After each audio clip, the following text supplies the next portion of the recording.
नमस्कार विद्यार्थियों, आपके परीक्षा का साथी आओ पढ़े चैनल पर आपका हार्दिक अभिनंदन।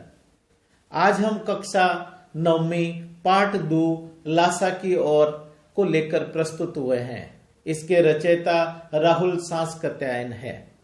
उनका जीवन परिचय पर कुछ चर्चा करते हैं। हिंदी के प्रसिद्ध साहित्यकार राहुल सांस्कृत्यायन का जन्म उत्तर प्रदेश के आजमगढ़ जनपद के पदहा गांव में 1893 ईस्वी में हुआ। इनका मूल नाम केदार पांडे था। उनकी प्रारंभिक शिक्षा इनके गांव में, मिडिल शिक्षा आजमगढ़ में और उच्च शिक्षा काशी, आगरा और लाहौर में हुई। उन्होंने 1930 में श्रीलंका जाकर बौद्ध धर्म की शिक्षा ली और उनके बाद इनका नाम राहुल सांस्कृत्यायन नाम से ये प्रसिद्ध हो गए। वे पाली, प्राकृत, अपभ्रंश, तिब्बती, चीनी, जापानी, रूसी सहित अनेक भाषाओं के महापंडित थे, परम ज्ञानी थे। उनके ज्ञान के आधार पर ही इनको महापंडित की उपाधि से विभूषित किया गया। वे गुम्मकड़ प्रवृत्ति के व्यक्ति थे। उन्होंने संसार के अनेक देशों की यात्रा की। साहित्य के ये महापंडित 1963 ईस्वी में संसार छोड़कर चले गए। इनका रचना परिचय। बहुमुखी प्रतिभा के धनी साहित्यकार राहुल सांस्कृत्यायन ने उपन्यास, कहानी, आत्मकथा, यात्रा व्रत, जीवनी, आलोचना, शोध आदि अनेक विधाओं में साहित्य का सृजन किया है। यह प्रस्तुत पाठ लासा की ओर नामक यह पाठ लेखक की जो प्रथम तिब्बत यात्रा जो संग्रह था उसमें से लिया गया है। उन्होंने 1929-30 में नेपाल के रास्ते से जो यात्रा की थी, उस समय भारतीयों को तिब्बत की यात्रा की अनुमति नहीं थी, मतलब उनके लिए मनाही थी। इस कारण लेखक ने यह यात्रा भीख मंगे के एक छद्म वेश में की थी, क्योंकि सीधे सीधे वो जा नहीं सकते थे, तो उन्होंने एक भीख मंगे का वेश धारण किया। इस पाठ में उन्होंने लासा की ओर जाने वाले दुर्गम रास्ते का रोचक वर्णन किया है। इससे तिब्बती समाज के बारे में अनेक जानकारियां, उनके समाज के रहन सहन, खान पान और प्राकृतिक जो सौंदर्य है और प्राकृतिक जो दुर्गम रास्ते हैं, इनका भी वर्णन बखूबी से किया है। लेखक ने अपनी तिब्बत की यात्रा नेपाल तिब्बत के मार्ग से प्रारंभ की, क्योंकि तब फरी कलिंगपोंग का रास्ता नहीं खुला था। इसी रास्ते से हिंदुस्तानी वस्तुएं भी तिब्बत जाया करती थी। यह व्यापारिक तथा सैनिक दोनों प्रकार का रास्ता था।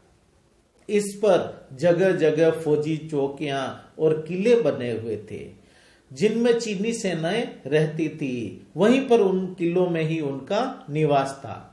कुछ किलों में किसानों ने अपना डेरा जमा लिया था। लेखक ऐसे ही एक परित्यक्त का मतलब जिन सेनाओं ने उस किले को छोड़ दिया था, उस किले के पास चाय पीने के लिए रुके।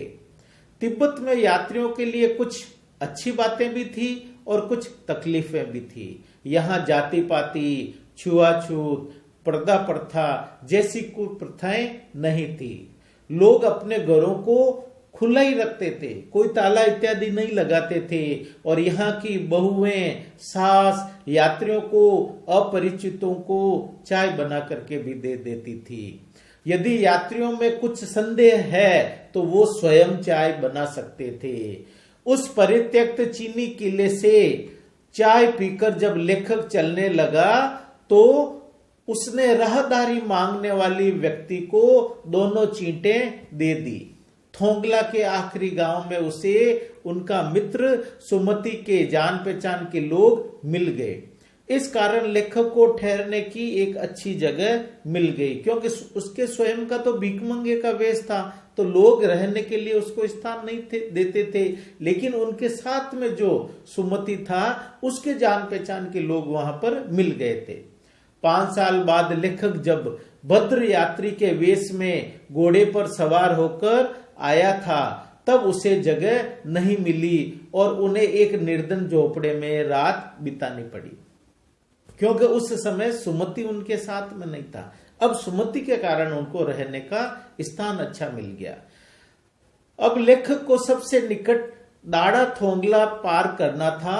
16-17 हजार फीट की ऊंचाई पर स्थित ये दाड़े सबसे खतरनाक जगह है, जो पहाड़ी रास्तों के बीच में जो घाटियां होती है उस रूप में थी। इनके आसपास कोई गांव नहीं होता। नदियों के मोड़ और पहाड़ों के कोनों के कारण दूर तक आदमी भी दिखाई नहीं देते थे। यहाँ किसी की अगर हत्या भी हो जाए तो पुलिस या खुफिया विभाग की कोई चिंता नहीं रहती थी, क्योंकि वहां पर दुर्गम रास्तों पर ये लोग नहीं मिलते थे। वहां कोई हत्या का गवाह भी नहीं मिलता, इतने सुनसान और निर्जन स्थान थे। यह डाकुओं के लिए अत्यंत सुरक्षित जगह है। डाकू आदमी को पहले मारते और फिर लूट करके सारा माल उड़ा देते थे।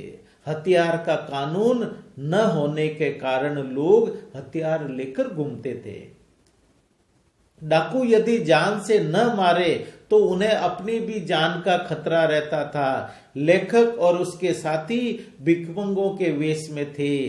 जान का खतरा होते ही वे भीख मांगने लग जाते थे। वैसे तो समझ बुद्धि से काम करते थे, लेकिन उनको ऐसा लगता था कि निर्जन स्थान है और जान का खतरा है, तो वो कुची कुची करते भीख मांगने लग जाते थे। पहाड़ पर सामान के साथ चलना कठिन था, इसलिए लेखक ने 2 घोड़े कर लिए और चलते गए। इनमें कुछ पर बर्फ थी और कुछ पर बर्फ नहीं थी, इसलिए लेखक ने 2 घोड़े किराए पर कर लिए और चलते गए।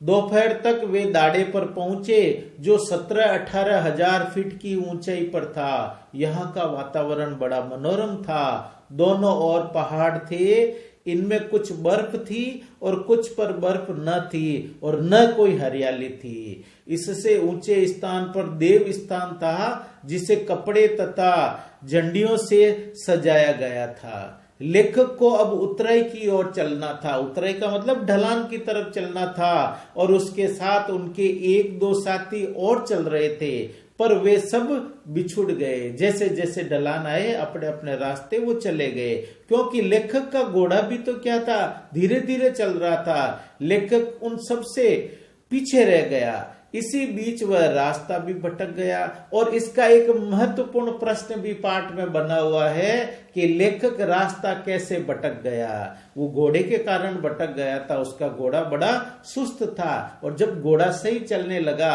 तो वो रास्ता भटक गए। फिर वापस रास्ते पर लौट करके आए। वो 4 बजे के करीब लंकोर पहुंचा, जहां उसका जाकर सुमति से वापस मुलाकात हुई, जो उनकी रास्ता भटक जाने के कारण प्रतीक्षा करते हुए मिला। वह बहुत गुस्से में था, पर सारी बात जानकर उसका क्रोध शांत हो गया। लंगकोर में वह अच्छी जगह रुका।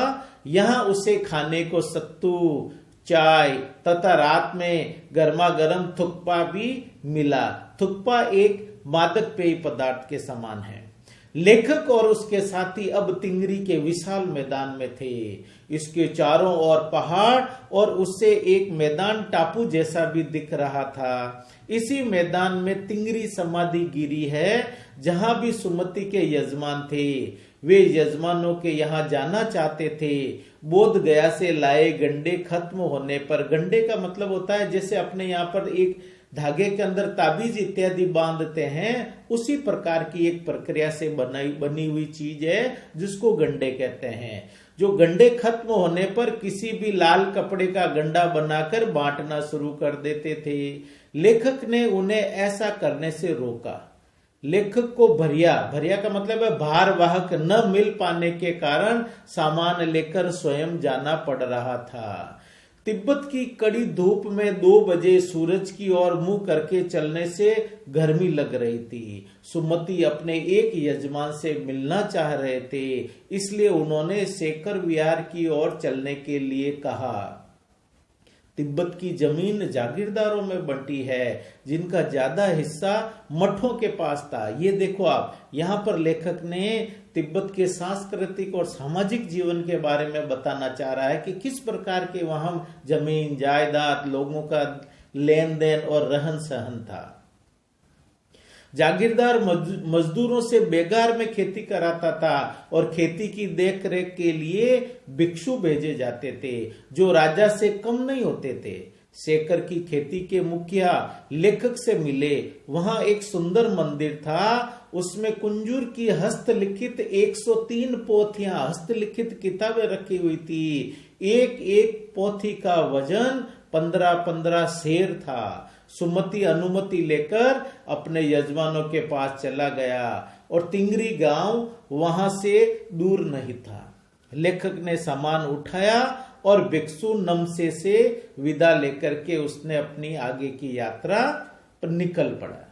तो विद्यार्थियों, आपने देखा कि राहुल सांस्कृत्यायन ने अपनी तिब्बत यात्रा में से इस लासा की और प्रसंग को कितना बखूबी से समझाया। इसमें हमने तिब्बत के वातावरण, प्राकृतिक सौंदर्य और जो दुर्गम रास्ते हैं उनके बारे में भी जाना।